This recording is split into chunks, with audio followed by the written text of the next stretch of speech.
Assalamualaikum warahmatullahi wabarakatuh. Welcome back to Resensi. Mengapa pemujaan terhadap tubuh menjadi begitu dominan belakangan ini? Sehingga Yuval Noah Harari dalam Homo Deus menyebutkan bahwa fisik kesehatan umat manusia telah berubah dari sekedar hidup sehat dan bugar menjadi hidup yang cantik dan kuat. Inilah yang kemudian disebut sebagai body minded. Lalu apa yang salah? Apakah Islam kemudian menentang praktik perhatian kepada tubuh dan hal-hal yang kekinian? Disinilah fikih lifestyle begitu penting untuk mengharmonisasi antara fikih dengan hidup dan modernitas.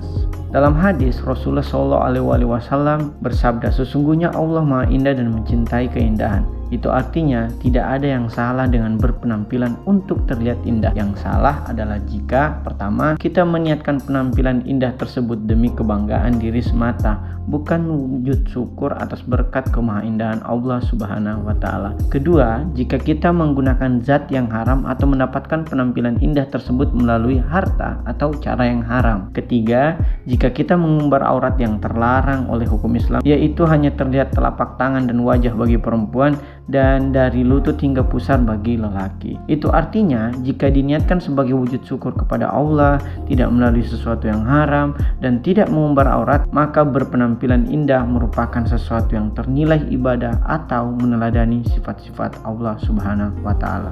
Konsekuensi dari ingin berpenampilan indah salah satunya melalui perawatan dan permak tubuh. Perawatan yang dilakukan khususnya perempuan berupa perawatan wajah, kulit hingga kuku kaki dan kuku tangan. Sementara permak tubuh biasanya dilakukan dengan cara menyedot lemak atau sesederhana diet. Baik perawatan dan permak tubuh tidak dilarang selama pelaksanaannya berpegang pada prinsip hukum Islam sebagaimana di atas dan juga tidak membuat non-muhrim melihat atau bahkan menyentuh tubuh Anda.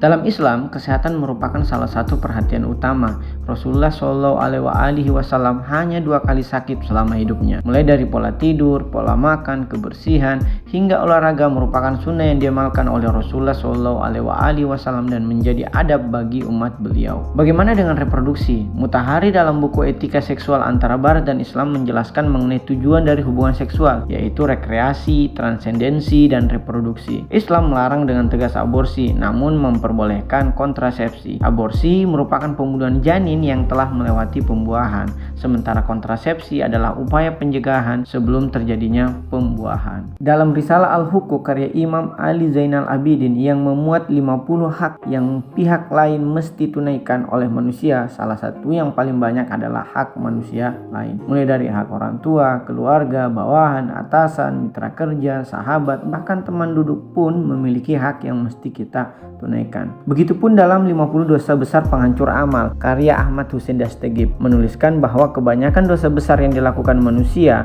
adalah dosa-dosanya kepada sesama manusia, mulai dari dosa dalam merasa paling saleh, dosa orang sombong, dosa mengujikan orang lain, dosa korupsi, hingga dosa dalam berdagang. Itulah mengapa hukum Islam mesti menjadi pembatas perilaku kita dalam bergaul dan bersahabat antar sesama umat manusia.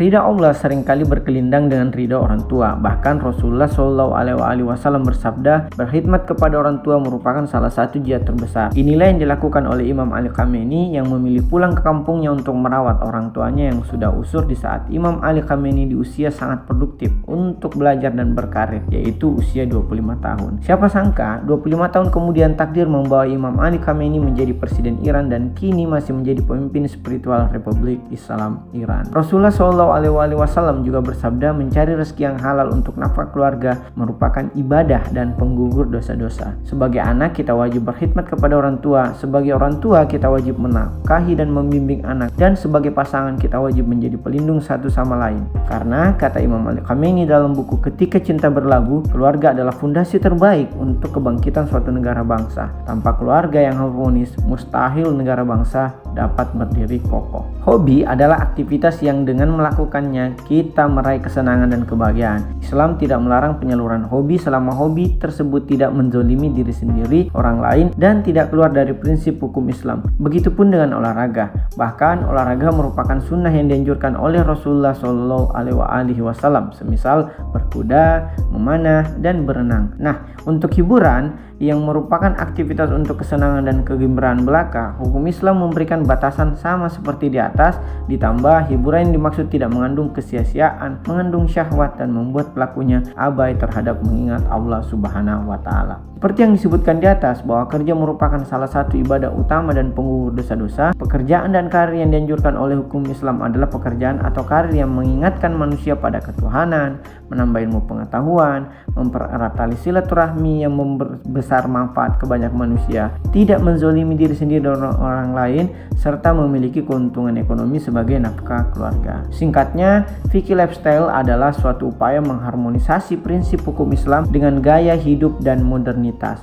bahwa hukum Islam bukanlah sesuatu yang kaku dan menyulitkan kehidupan manusia, karena Islam hadir untuk menyelamatkan manusia, bukan untuk menghambat proses penyempurnaannya. Beberapa anggapan baik dalam internal dan eksternal umat Islam menyatakan bahwa Islam merupakan agama yang terlalu banyak memuat persoalan halal dan haram atau perkara hukum saja. Padahal tujuan dari diturunkannya hukum Islam tersebut hanyalah untuk menyelamatkan kehidupan umat manusia, bahwa setiap fikih pasti memuat usul fikih atau dasar argumentasi mengapa hukum tersebut diturunkan untuk manusia. Ibrahim Amini misalnya dalam buku Kiat Memilih Jodoh menyebutkan bahwa mengapa sih jilbab diwajibkan bagi perempuan? Salah satu alasannya adalah agar setiap lelaki hanya selalu merindukan istrinya dan berkasih sayang dengannya. Islam itu bukan hanya tentang halal haram, pun hanya tentang halal haram, hal tersebut semata-mata demi keselamatan hidup umat manusia.